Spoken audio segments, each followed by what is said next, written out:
Hello and welcome back to Stream On. I am Hollis. With me as always is Eila. Hello, Eila. Well, hello. I am so excited today because we're finally doing weapons.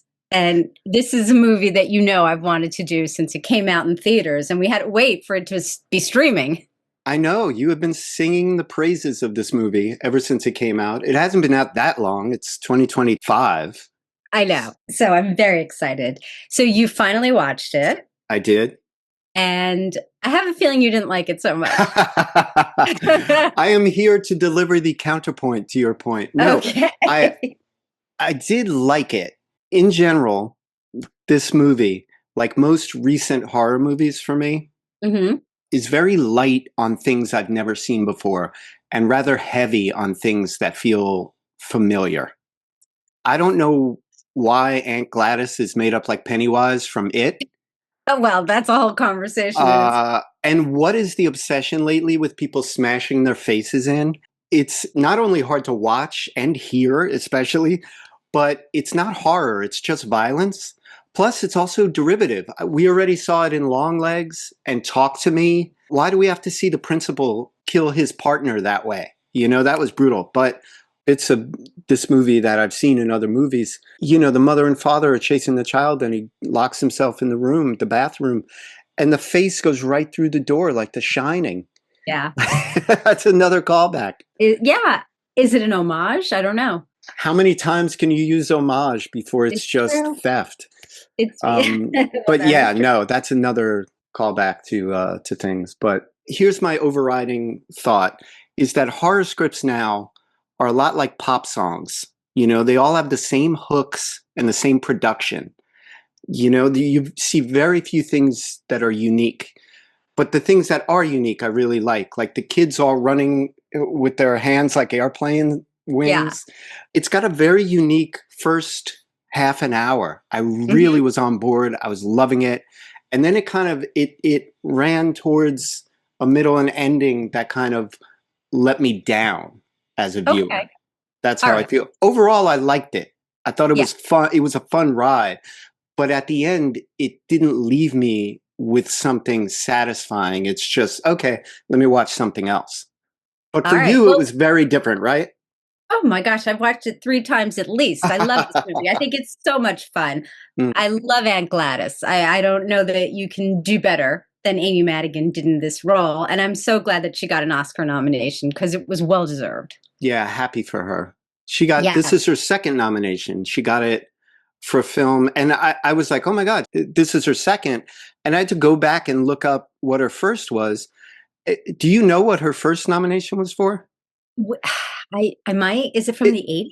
it is A Gene 1985. Hackman movie? Yes, I had never seen it. It's called Twice in a Lifetime. Yes, right. And I was like, oh, I haven't seen it. Let me just look up the cast. The cast list is ridiculous. I know. Gene It's Hackman and amazing. Margaret. Like it's got I all know. these people. Who is Alice Doesn't Live Here Anymore? Ellen Burstyn. Ellen Burstyn. Yeah, like crazy cast. So I'm going to check that out. But yes, you're right. Amy Madigan, great. Yes. So, and all the things that you're saying, maybe right. I don't care because I think it's fun. For me, it doesn't matter because the returns were so good on this movie. And there are things about it that I like that I don't see all the time. I like that we saw it from different perspectives, the same story. And so we went back and forth a little in time. Maybe that's done before, but maybe not so much in this way. Hmm. So I I like that. I appreciated that. That's valid. The only thing I would say to that is that I often think that's a device or a trick to create a lot more complexity than is ordinarily there. And if you kind of chopped it up and showed it all through one perspective, maybe it wouldn't hold as much interest.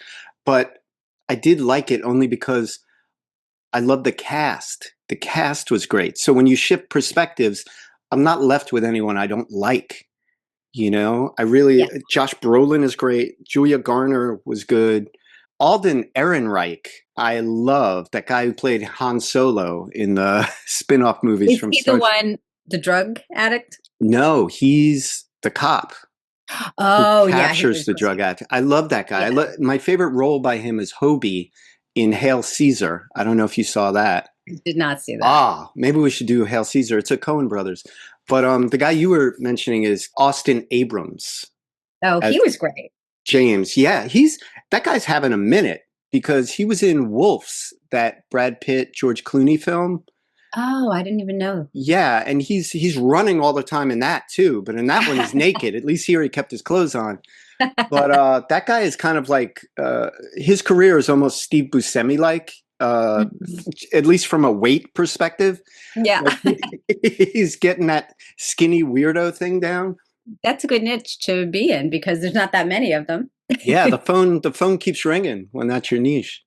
So let's give a very brief synopsis of what happens in this movie. The Okay. premise is that this is a town, semi small town, I would say, and all of the children in this one particular class disappear one night, except for one boy.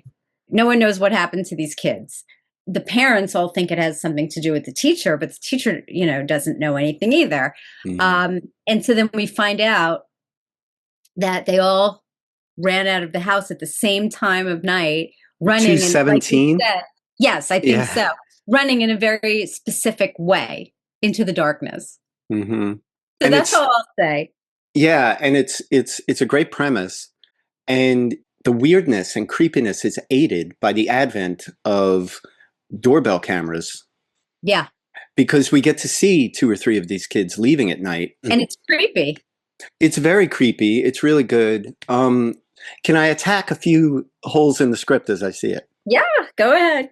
The kids all running out, and we have the doorbell cameras.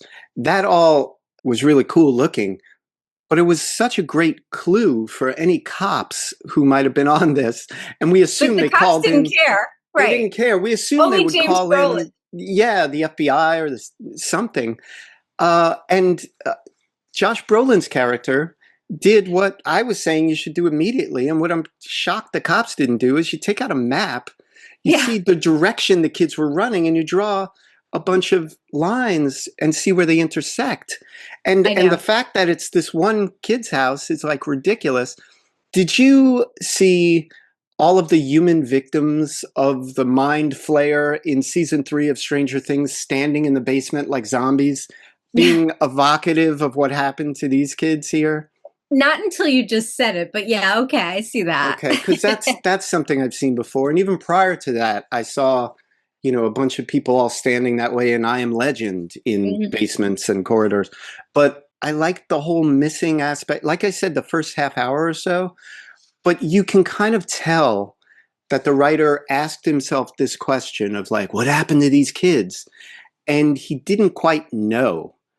And so the ending almost feels a little too easy when it just turns into like hyper violence, like craziness. But I found the death of Aunt Gladys to be very satisfying. It's the only way, it's the death she deserves.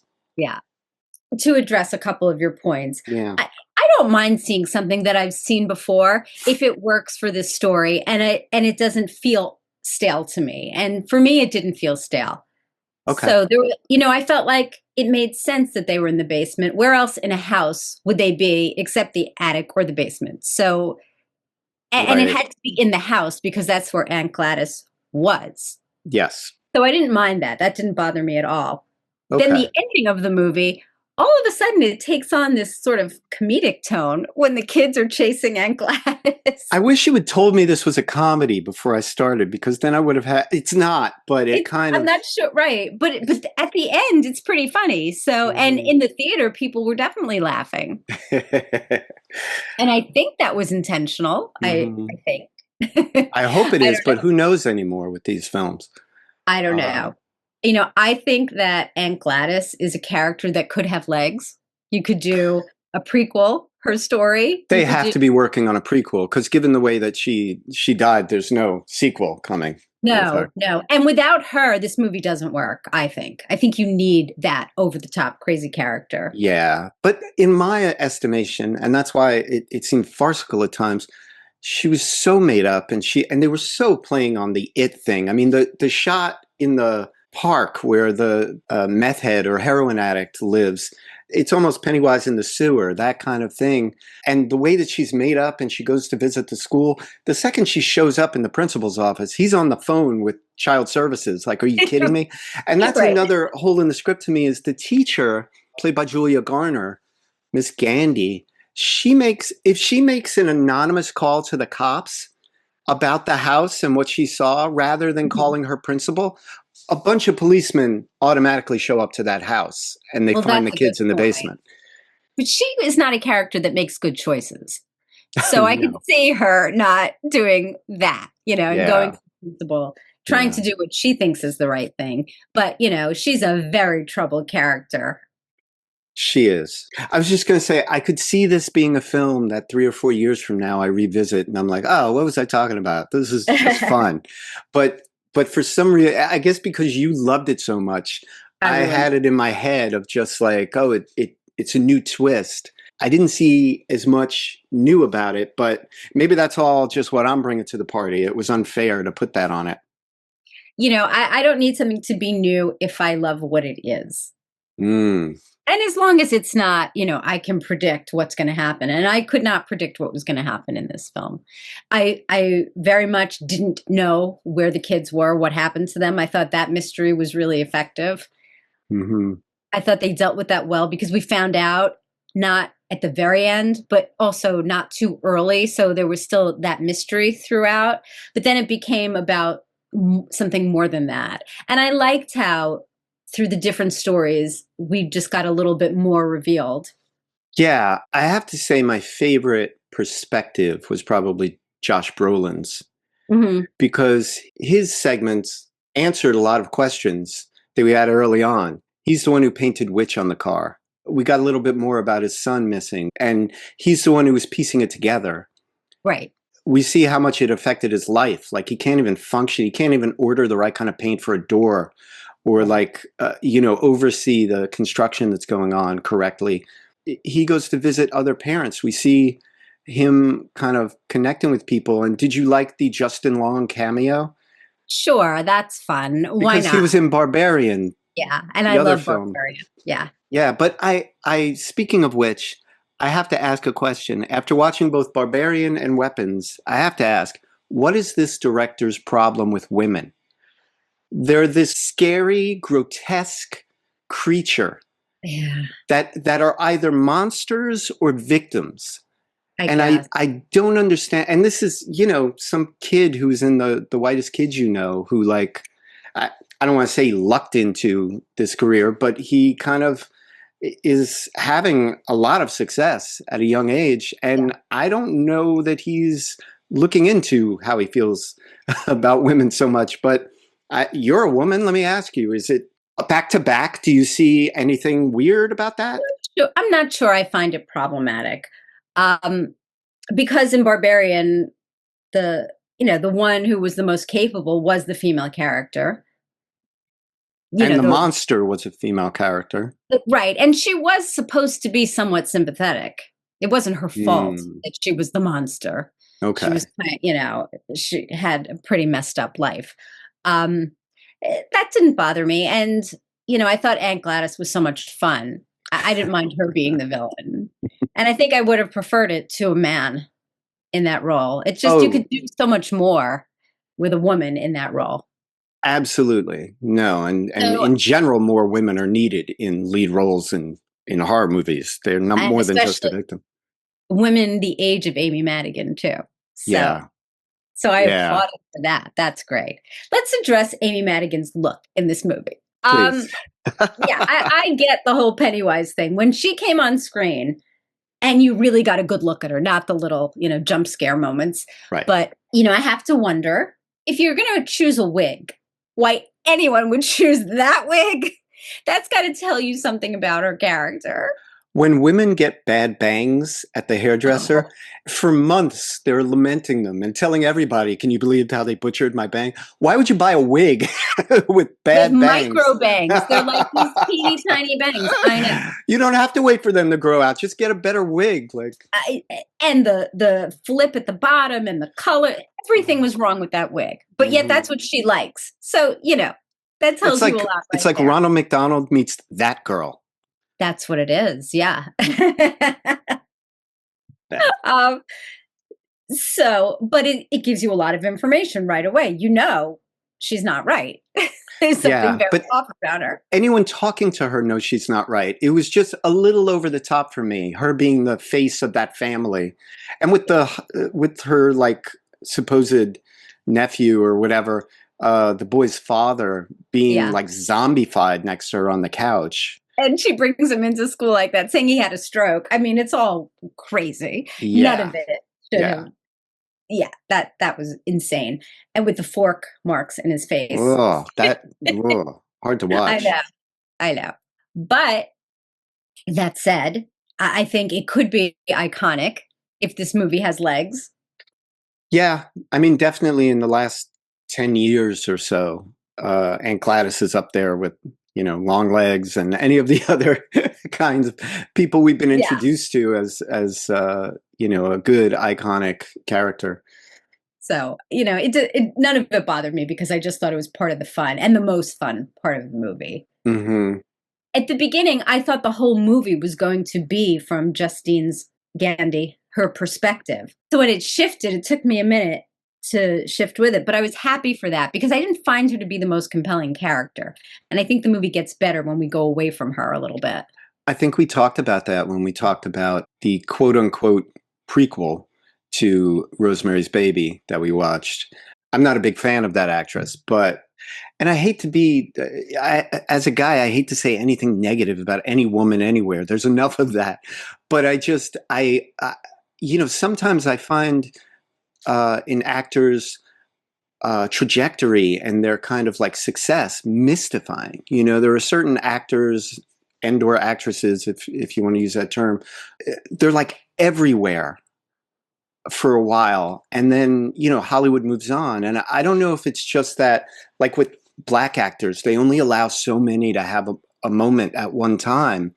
Well, hopefully uh that's not true anymore. Hopefully that's not true anymore, but like, are you a big fan of Julia Garner? No, I'm not a big fan of hers. I think she Yeah. has been good in certain things. I liked her very much in Ozark, and I liked her in the Anna Dalvey series. I forget what that was Oh, called. that where she's like an imposter. Yeah, so I Yeah. liked her in those two things.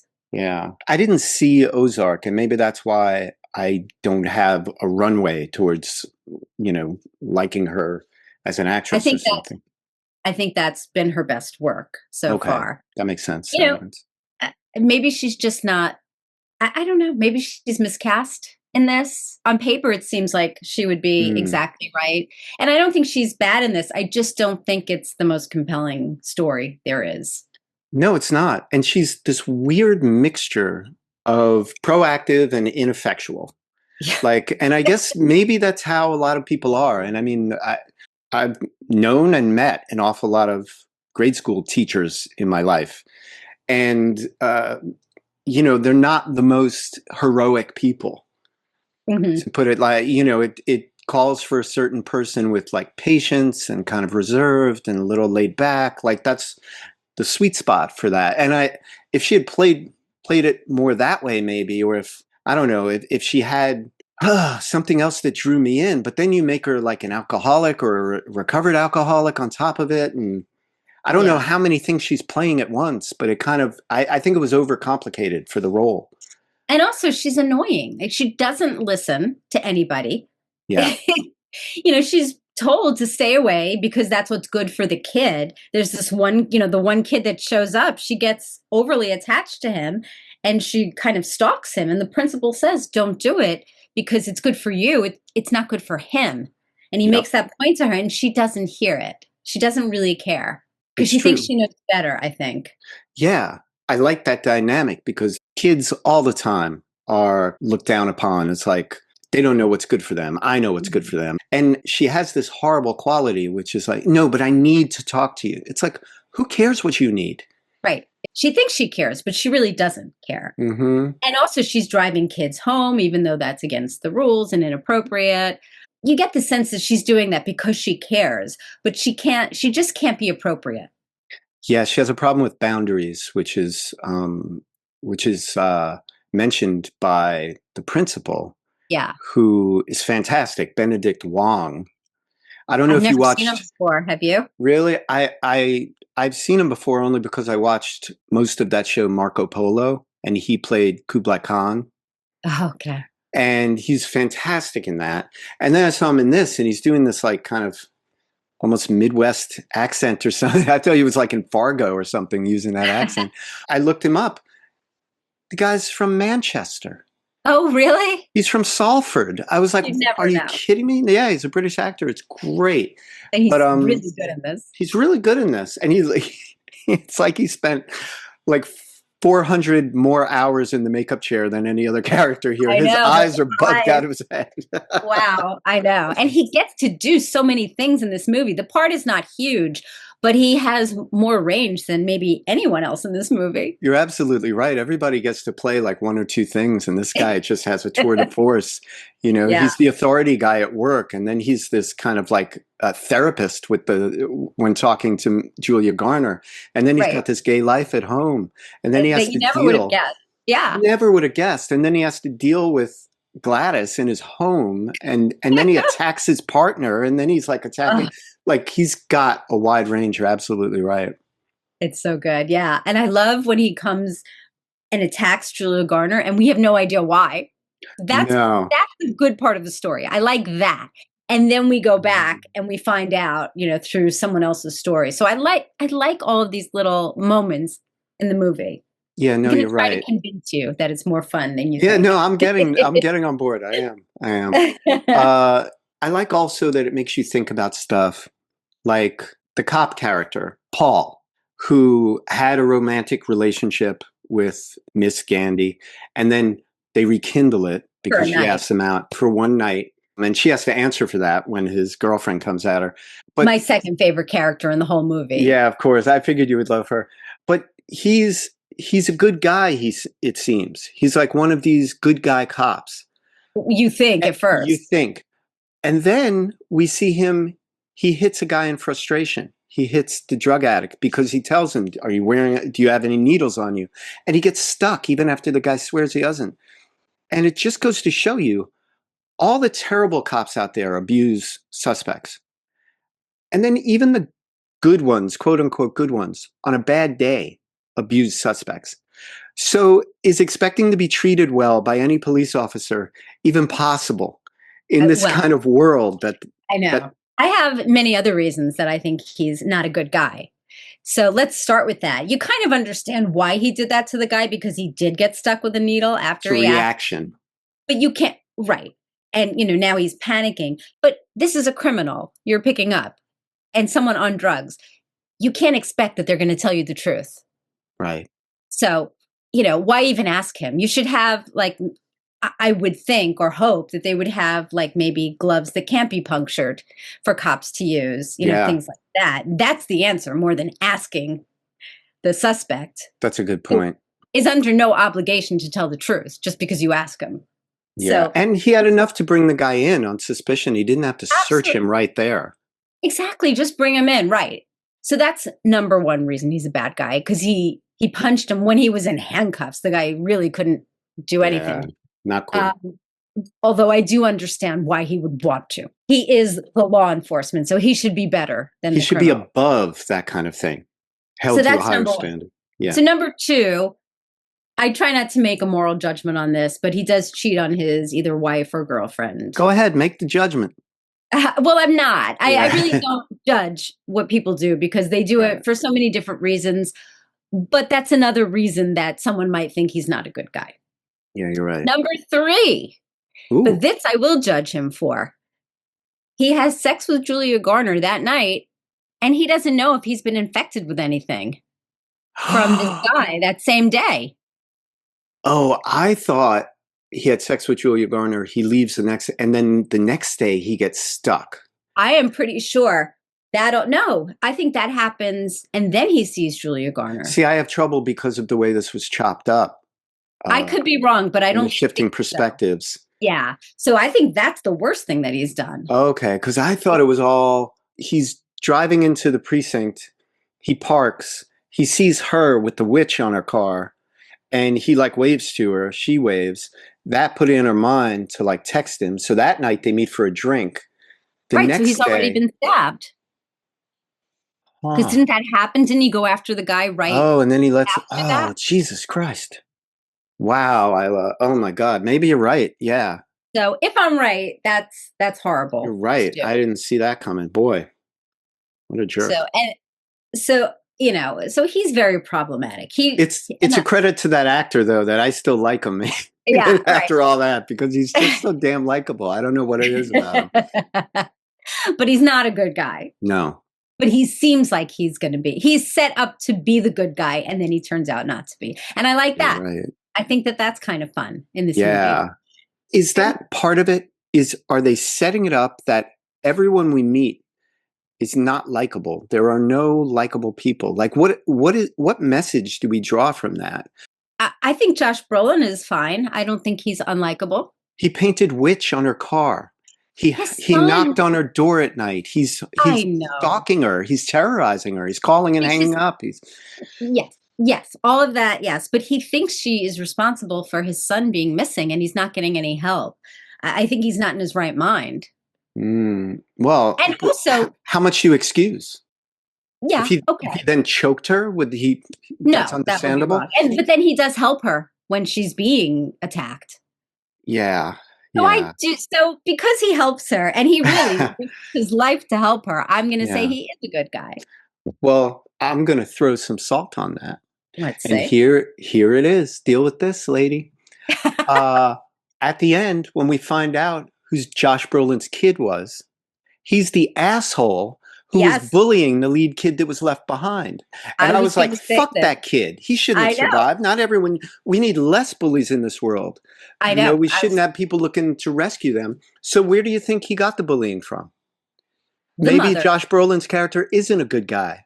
Maybe but he was maybe a it came bully from before that. the mother wasn't so concerned that her son was missing. Hmm. Was she She not wasn't so well, concerned? she wasn't helping him do anything. They weren't Well, even talking. by the same token, how do we know? Because Josh Brolin's character was sleeping in his missing son's room. He wasn't even with his wife. They weren't a unit together. He didn't care about her and helping her get over it. He was all consumed with himself. And maybe he wanted to bring his bully child back because he was just like him. Well, could be, but we don't have corroborating evidence. I want to put the system on trial. You're all out of Well, order. I think Josh Brolin was the only parent who was sufficiently upset. None of the other parents were that upset. They all seemed to take it in stride. Yeah, he was still hectoring the police about like, what are you doing? What are you, you know? I mean, not Josh, Justin Long's wife, she didn't care. She didn't even want to help him. That's true. Yeah. Which I And would be like, how do they all not have a right, support group and how do they all not pool exactly. information? Right. Wouldn't they all be so grateful to him for investigating this and trying to help him? She didn't even want to let him in and look at the Yeah. camera. Yeah, you're right. I don't know. So in my opinion, Josh Brolin is a good guy, even though his son is awful. Yeah. Yeah. Yeah, he's got a bad son, but He, can't blame the parents for everything. you can't. Maybe that says more about me than about the character. What is your, let's extrapolate out a little bit the Aunt Gladys character. She was supposedly dying of cancer. Yes. One, do you suspect her character was actually dying of cancer, or did she use it as an excuse to get in the house? And two, what does weaponizing all these kids do for her? Is she, because she's not settling old scores, because this doesn't happen where she's from. These are just randos, according to her, like, because she came here from elsewhere. So what is she getting from this in your mind? I think that she thought that whatever she could get from the kids, their energy or whatever she could draw from them would make her better, but it wasn't working out. It So, wasn't working out. So no, why does she continue with it? And why is she like, the I people I she's don't going after have no connection to her? I don't know that she has many options, so I think she thought this was her best bet. I also don't think she's actually a relative of the people she's staying with. I think because they didn't even really know her. I thought she was the mother's aunt? I think Because we she hear them discuss it, don't we? And then the father talks in the car to the son about it. I don't know that that's the truth, though. She might have been lying.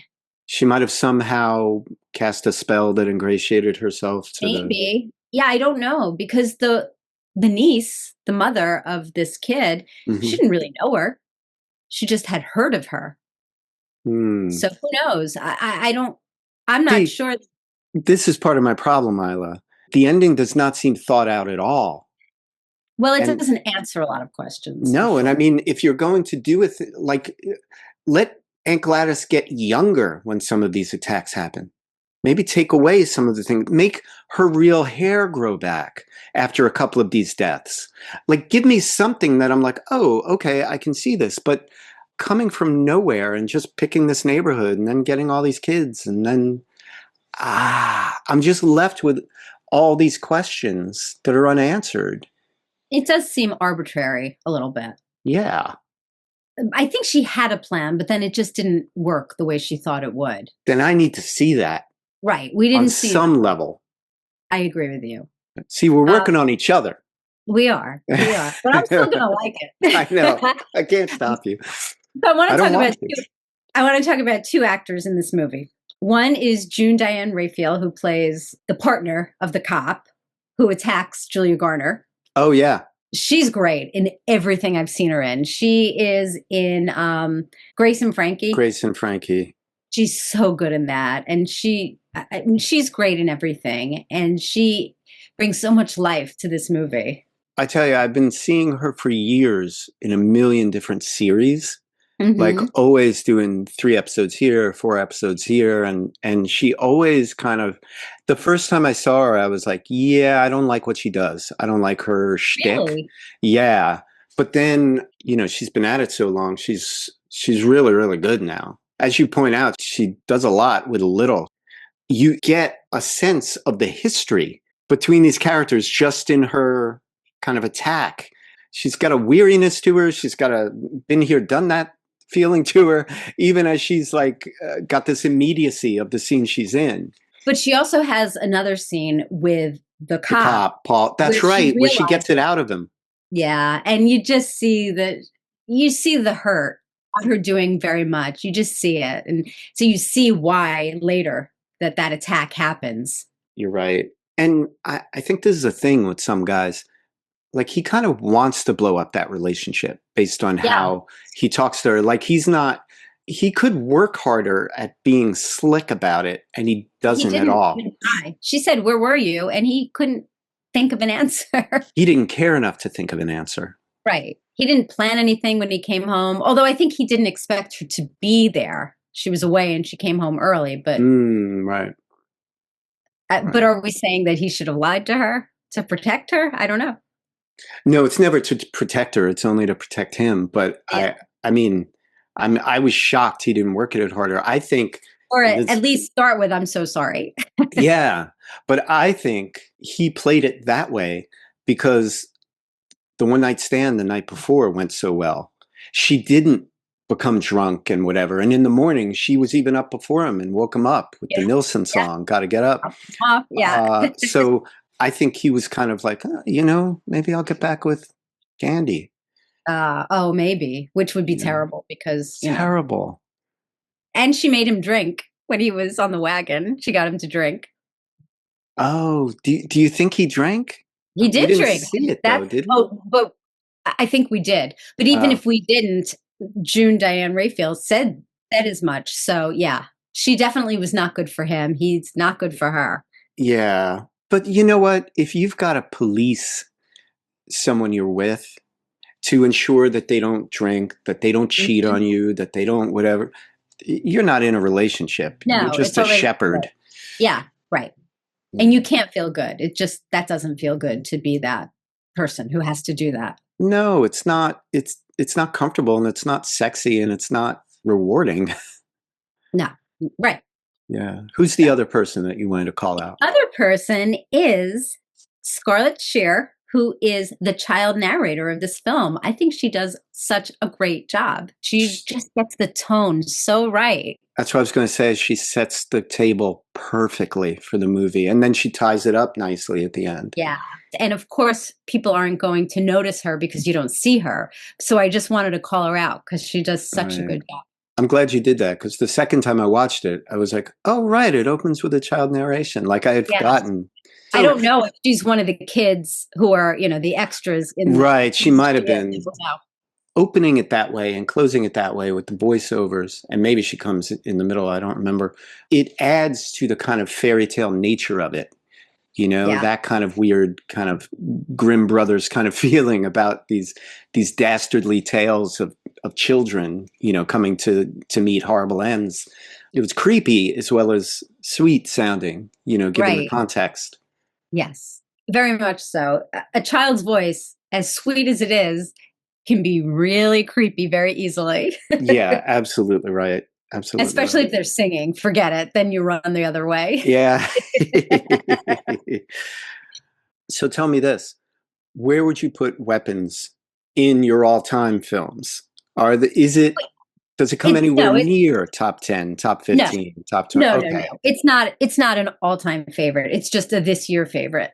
All right. I will pull back then on my on my attacking the film, because I thought you were kind of ratcheting it up higher No. on the all-time No, list. no, no. I don't think it's a Yeah. perfect movie. I don't even think it's going to be a favorite movie, but I think I will have affection for it, I for put sure. it I put it to you, Isla, Yes. that all of the films we've seen in the past 15, 20 years in the horror genre, there have been some really entertaining things, like the paranormal activity stuff, which you haven't seen, which we have to Right. get into.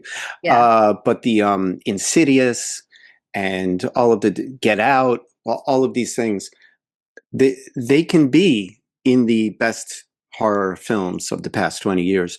But I will shut down any conversation of them entering the larger list of best horror films of all time. For me, The Exorcist is number one, and it is hard to beat. It's going to be Rosemary's really Baby. hard. Rosemary's Baby, yeah, that's Yeah, amazing. too. the classics. The Omen, Um, I still love the that. Omen, Halloween, I love. The original Halloween, Yep. Carrie's great. I mean, Yeah. and they were all made around the same time. Not exactly, but I, within 10 years. I think also because they're great films that happen to be horror films. Right. Yes. They're It's, telling a story and the pace is different and they're not going for jump scares, I think, are cheap. yep, we agree. The That horror said, becomes a story. yeah, exactly, as it should. Once the, I guess the last 20 minutes of this film, there were so many odd things all happening at once.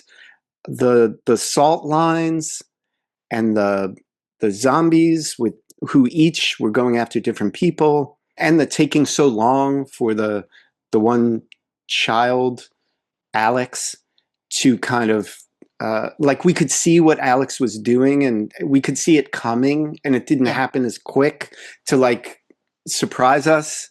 Right. uh, I don't know, it seemed a little haphazard. The first 40 minutes are so finely crafted that, I don't know, the ending, I wish a little more care was given, it seemed. hmm Yeah. Okay. Fair.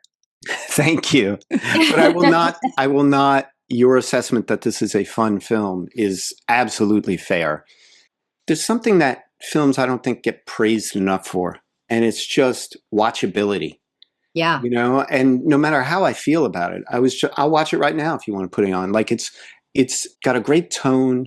The setting is good. The cinematography is cool. Like, all the camera angles were first rate. The composition, like, it sets up the world really nicely. And it's a world I don't mind being in, even though all these heinous things are happening.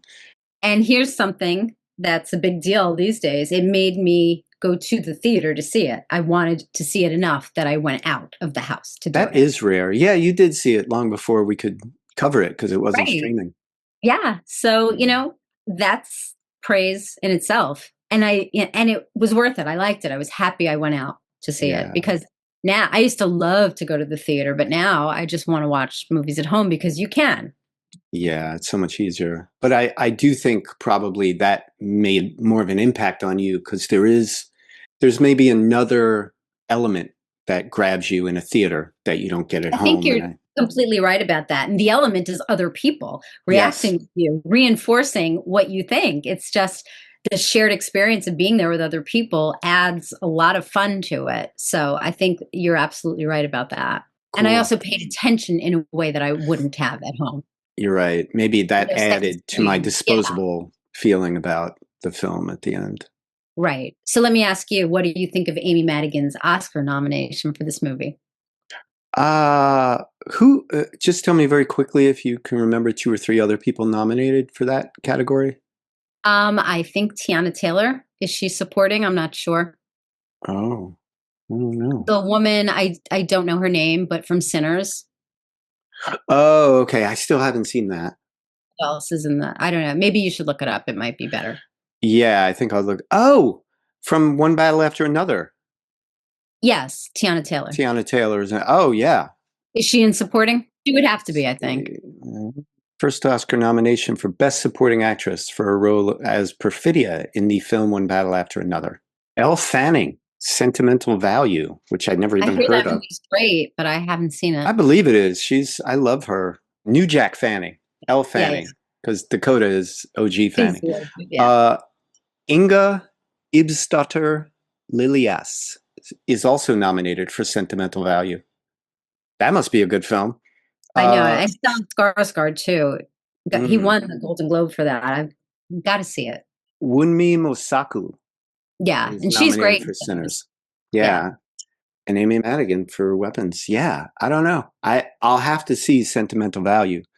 yeah. Um, I know we can't really judge until we see it, yeah, but wow, that's but I'm so interesting. glad she got the nomination. I think that's I am deserved. too, and you make a great point about her age and actresses in general at that age. You know, just Mhm.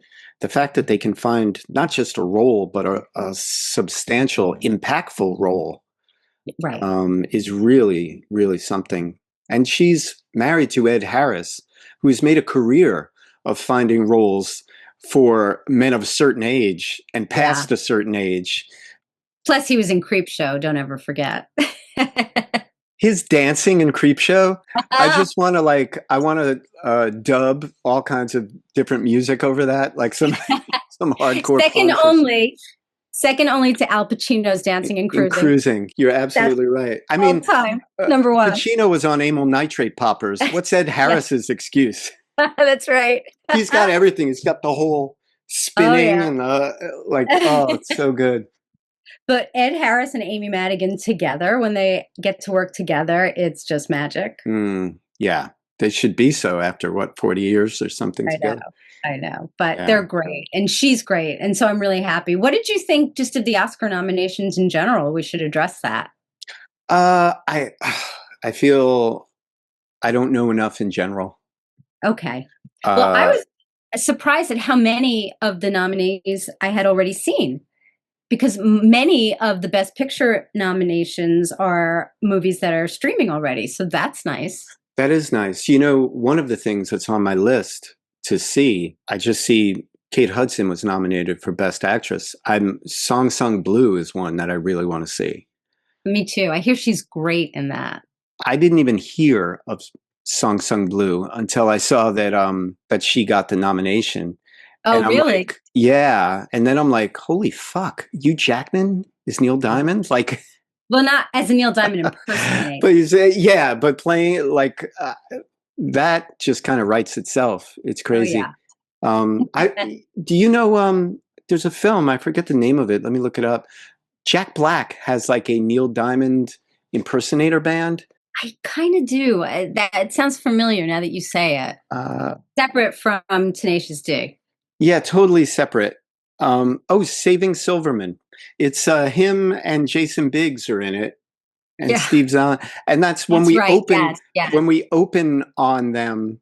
They're playing. They're in a Neil Diamond tribute band called Diamonds in the Rough. That's so funny. uh, Neil Diamond is having a moment. There was the show, the Broadway show, and now the movie. Yeah. Good for him. And then he was in blackface when he was in The Jazz Singer. That movie. Whew. Wow. Yeah. Yeah. One final thing about weapons. I think it has a fantastic poster. Yes. I talked about how like iconic it looked when the kids spread their arms like airplanes and run. And the poster really takes advantage of that. It's fantastic. And then the principal does that same run. Yeah. Yeah. I don't know what the significance is, but I love when things like that are never answered. It kind of looked like that stick that she would make, that she would snap, that was sort of like a T. Their Yeah. arms are Almost like pointy. they're impaled on Yeah. it somehow. Could it have something to do with that? I don't know. It Just a could. That's guess. as good as anything else. Why But not? Let's say that's it. yeah. But just the way that they're arranged and that it's kind of like sundown and like the sun Yeah. is barely starting to come up and that's good stuff. Good stuff, Isla. Yeah. Well, thank you for letting us do this because, it's one that I wanted to do. So I'm glad you. Yes. No, thank you for working on me. I like it a little better now than I did when we started. Okay. So I've done my job. You have done your job. All right. Well, we'll come up with something good for next week. Absolutely. We will see everyone next time.